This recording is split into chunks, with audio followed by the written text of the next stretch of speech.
She is free in her wildness. She is a wanderess, a drop of free water. She knows nothing of borders, and cares nothing for rules or customs. Time for her isn't something to fight against. Her life flows clean, with passion, like fresh water.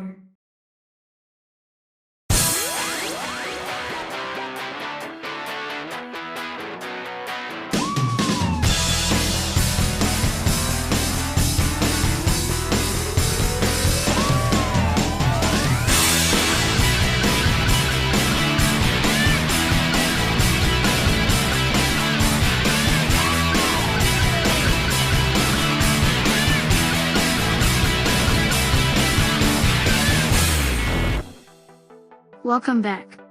Your girl is back here with another review video, where you may take my advice, people, to keep your friends close, and your enemies closer. So without any more delays, let's talk about Eve.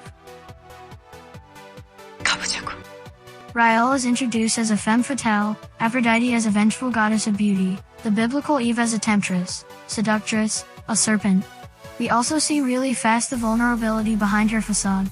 She's traumatized and engages in self-harm once triggered. There is a reason why Korean dramas are always getting some type of recognition, mainly because most people don't experience it in real life, or see it anywhere else except on TV. In the context of dramas, this is a stylistic, tonal, or narrative element in dramas that chooses to play up outrageous storylines to keep viewers hooked, despite how ridiculous the stories become, which you will experience throughout this drama.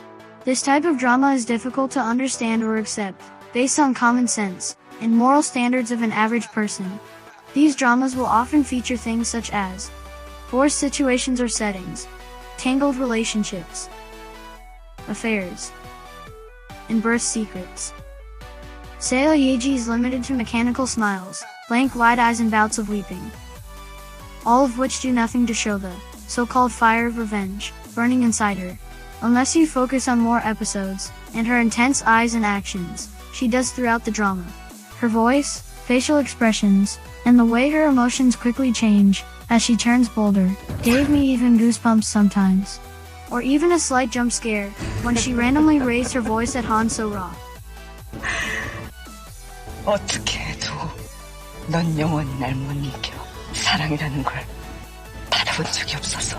Terrific. Furthermore, love is the only way of salvation. This is a beautiful drama that develops on two fronts. One is that of the revenge of a woman who saw her parents killed by people who wanted to take over the family business in an illegal and violent way.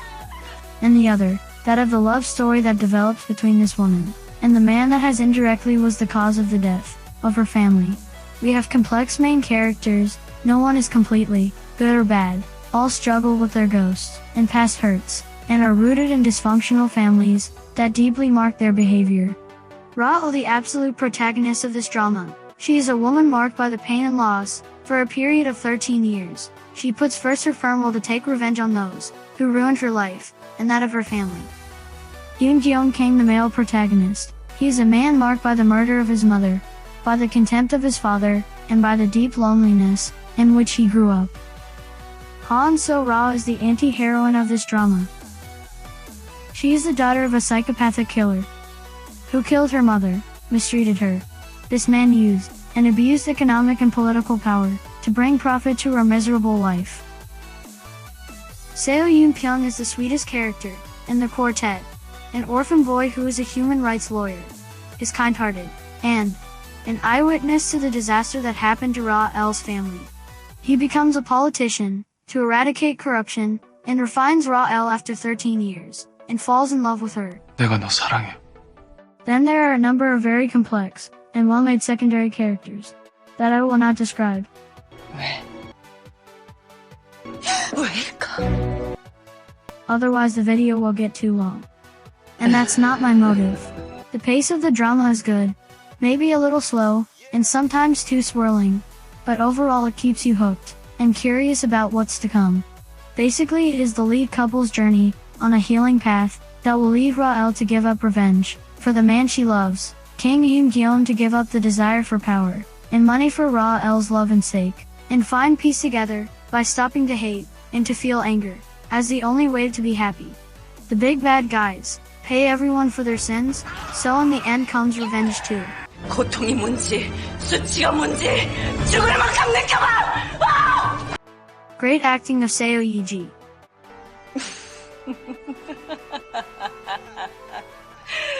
표정 봐. 이사님! 너 뭐야? CCTV가 수십 대야. 사내 새끼가 여자한테 주먹질할 거야? 보디가드 노래는 집에 가서 해.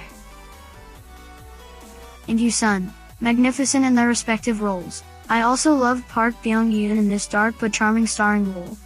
And Lee Sang-yeob does a good job as this kind-hearted guy, who has unrequited love but still tries to help Ra-el, even when he knows the woman's heart who he loves will never belong to him. Finally, whether this project was Seoji's pity party or not, I liked it a lot. It was cruel, nonsensical at times, sexy, somewhat different, yet somewhat familiar, and it was just the type of drama I was missing. So if you made it to the last of the video, please make sure to like this video and share it with your friends. Also, don't forget to subscribe to JUBILANT JuJu, because things are about to become more exciting. Peace.